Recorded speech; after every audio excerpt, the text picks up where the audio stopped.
और बीच में जो आसन है तो मध्यस्थ के प्रकाश में सम विषम का संबोधन आप लोग ध्यान से सुनिए। सबसे पहले प्रस्तुत करेंगे हमारे भ्राता जी।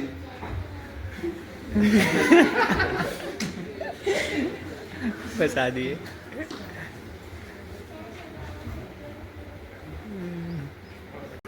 जीवन विद्या परिचय हम लोगों का पहले का मूल्यांकन हो चुका है करीब करीब, और दूसरा जो जीवन विद्या पढ़ के हम लोगों ने 10 दिन में माँ के सानिध्य में जो बाबा की जो सोच थी उसके बारे में हम लोगों ने जो जाना समझा,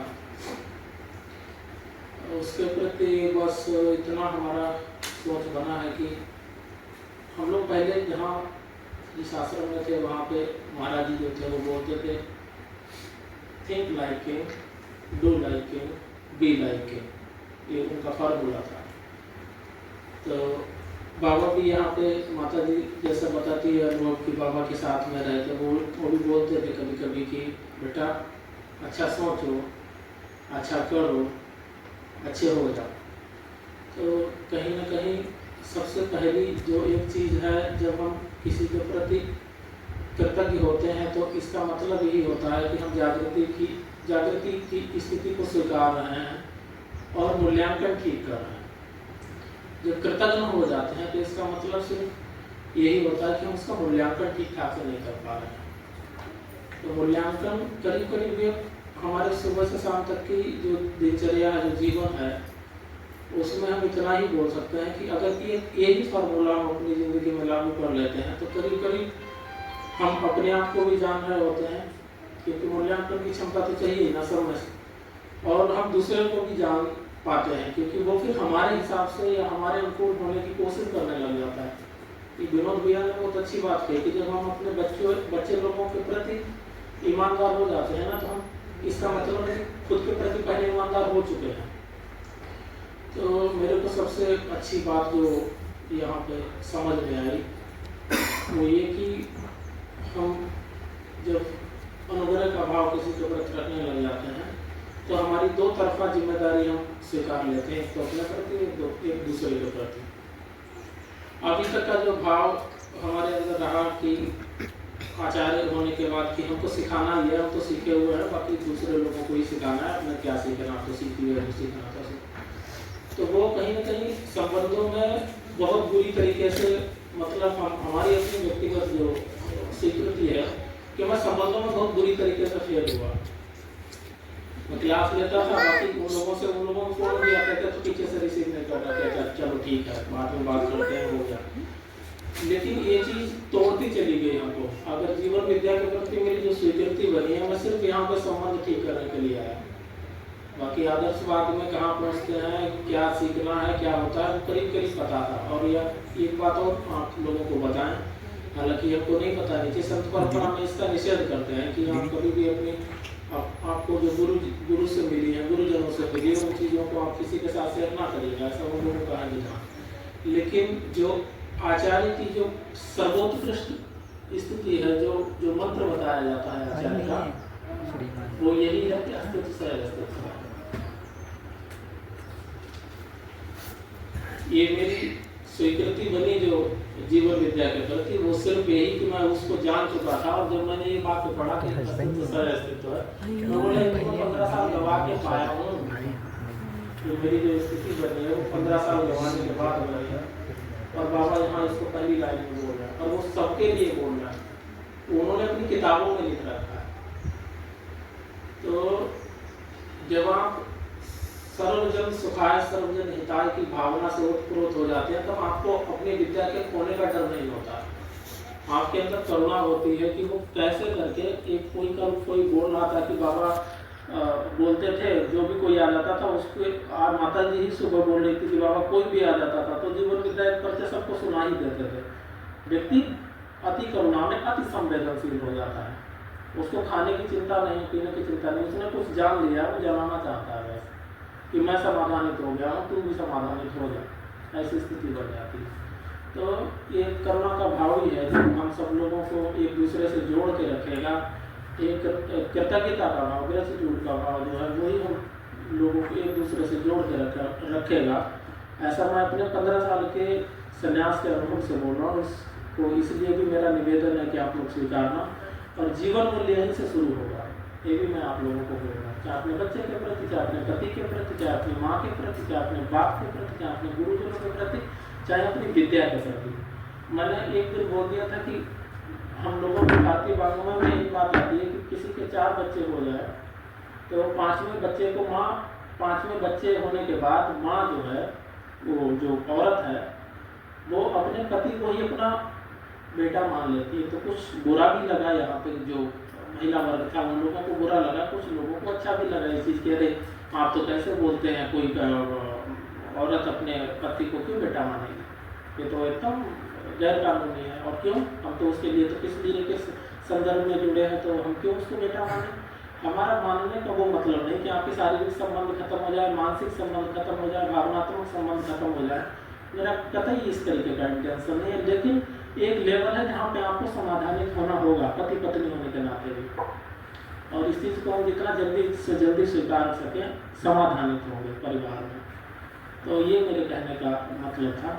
बाकी का मेरा अधिकार तो है नहीं, क्योंकि मैं कुछ पत्नी वाला नहीं हूँ, और मैं चाहता भी नहीं हूँ कि मैं पत्नी वाला हूँ। लेकिन कुछ चीज़ें हैं जो मेरे को समझ में आ गई हैं, लोगों को डील करते करते, लोगों के साथ बातचीत करते करते। आज के समय में ये भी आपको हम अपने अनुभव से बताते हैं कि कोई भी पत्नी जितना अपने पति के साथ समस्या नहीं रखती, बाबाओं के पास समस्या रखती है। और ये दुर्भाग्य है इस देश का, क्योंकि मैं बड़प्पन नहीं बोल रहा।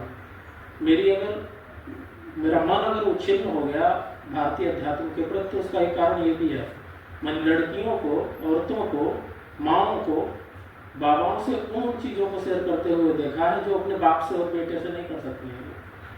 तो ये क्या हम उनके प्रति अविश्वास का भाव नहीं पैदा किए? क्या हम उनके प्रति विश्वास का भाव पैदा किए कि वो हमारे सामने एक्सप्रेस कर पाए, कन्फेशन कर पाए?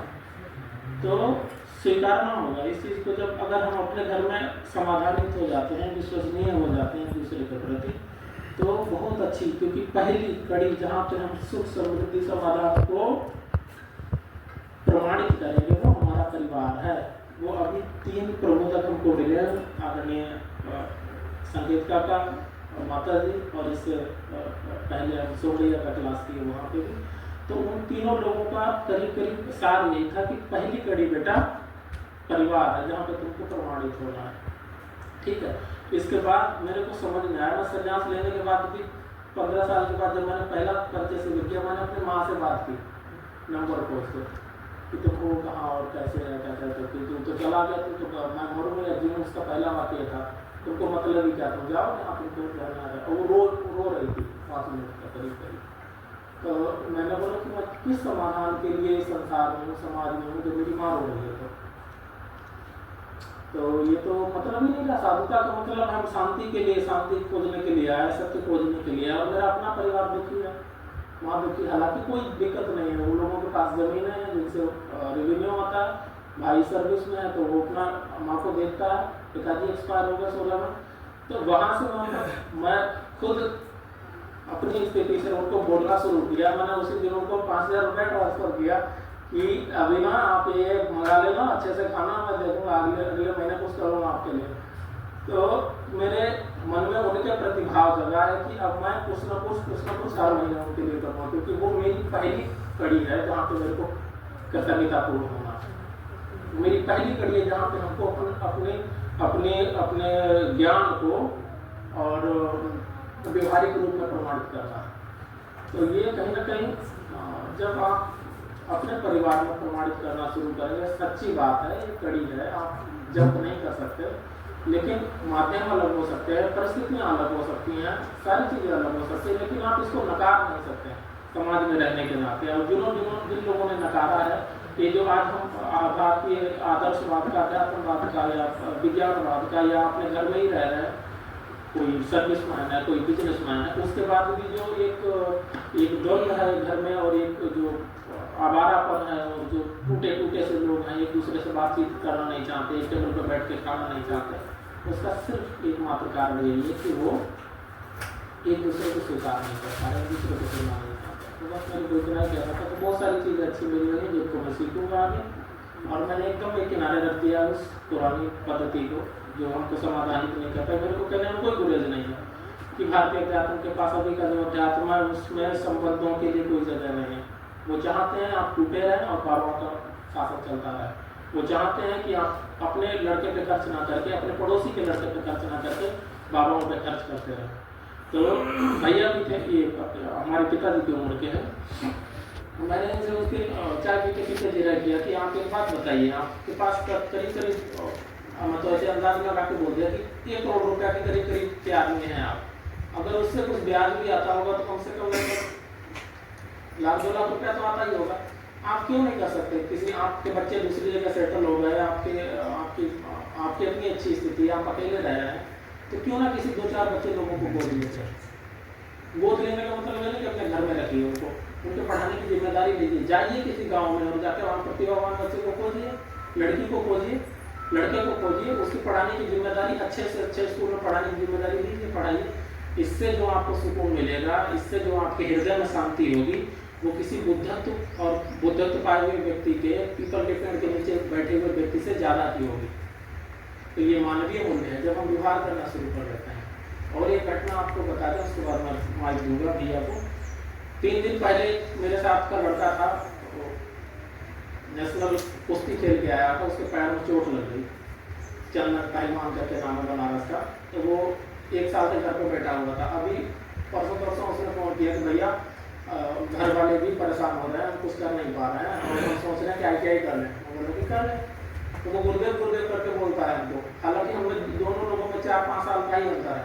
बोला कि कर लें, तो बोले कि ऐसा ऐसा है। वो लोग बोल रहे थे 6,000 रुपया लगेगा। वो बोला कि मैं आज ही भेजता हूँ, QR भेज, मैं आज ही भेजता हूँ, तू एडमिशन ले, खाली नहीं बैठना, स्किल सीखना है तुमको। वो फिटर चाहिए, ITI करा, कल एडमिशन लिया। तो हम जिम्मेदारी ले सकते हैं, और फिर परमात्मा ना आपको अच्छा माध्यम बनाता है। जब आप दूसरे के प्रति भी ईमानदार हो जाते हैं, दूसरे के प्रति भी अपनी जिम्मेदारी स्वीकार लेते हैं ना, फिर परमात्मा आपसे बहने लग जाता है। फिर कुछ ना कुछ अच्छा होने लग जाता है, कुछ अच्छी परिस्थिति बनने लग जाती है, कुछ अच्छे लोग मिलने शुरू हो जाते हैं।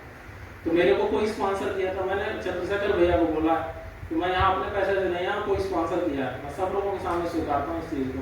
लेकिन उसके बाद भी उसी में से उठा के मैंने उसको दे दिया 6,000 की, चल तू ITI कर, बाकी का जो महीना लगेगा मैं देने के लिए तैयार हूँ। कभी कम नहीं समझना अपने आप को, तेरा समय सबसे ज़्यादा महत्वपूर्ण है। तो डिप्रेशन में जाए, इसकी जिम्मेदारी मेरी भी है।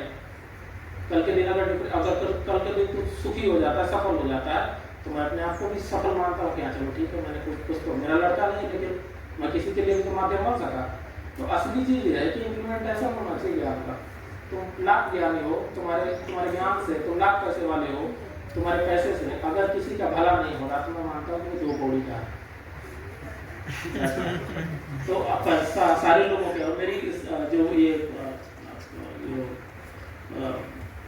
सारे लोग हैं, मेरे जो दोस्त हैं, 28-29 लोग हैं जो गोष्ठी में बैठते हैं, साथ में क्लास में बैठते हैं, बड़ा मेरे को मान दिए हैं, और बड़ा मेरे प्रति सहानुभूति उन लोगों की रही है, सम्मान की भावना रही है। मेरी भी सब लोगों के साथ सम्मान की भावना है, और सब लोग आगे बढ़े, ऐसी मेरी भावना है। आप सब लोगों को मेरा प्रणाम। धन्यवाद।